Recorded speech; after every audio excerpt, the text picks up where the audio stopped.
Let's fill out the Washington Motor Vehicle Bill of Sale together and avoid the small mistakes that cause big headaches when it's time to transfer the title and register the car. Start at the top with the date of sale. Then the seller's details. In our example, that's Anna Baker, with her address, phone, and email. Then the buyers, Ben Carter, with the same. 2 quick habits. Enter each name exactly as it appears on that person's ID and on the title. A nickname or a typo can stall the transfer later.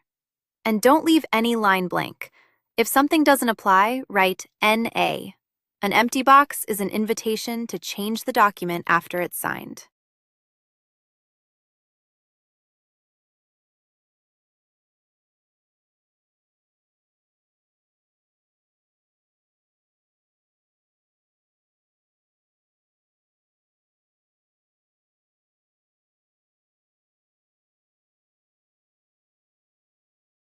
Next, describe the vehicle. Make, model, body type, year, color, and the odometer reading. 2 that people get wrong: the VIN. Type all 17 characters exactly as they appear on the title. A single wrong digit can stall the title transfer. And the odometer. Write the exact reading, not a rounded guess. A sloppy number can look like odometer fraud.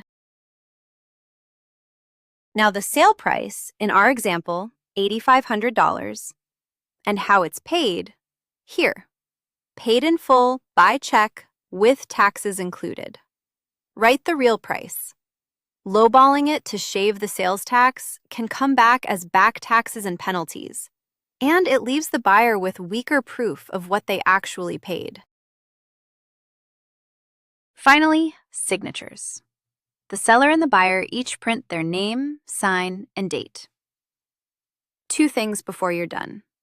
An unsigned or undated bill of sale may not hold up, so make sure every signature has a date beside it. And make 2 copies. Each side keeps a signed one.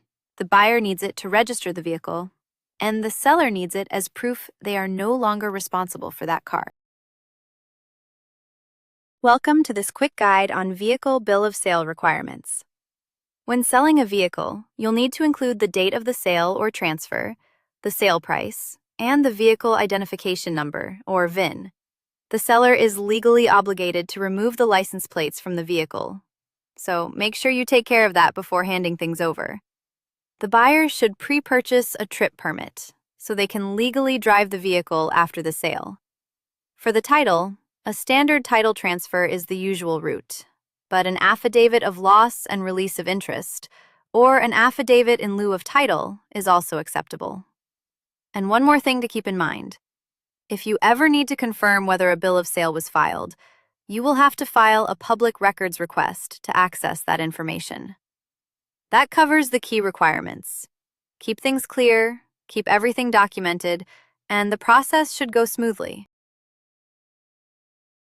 Remember, this is general information, not legal or tax advice.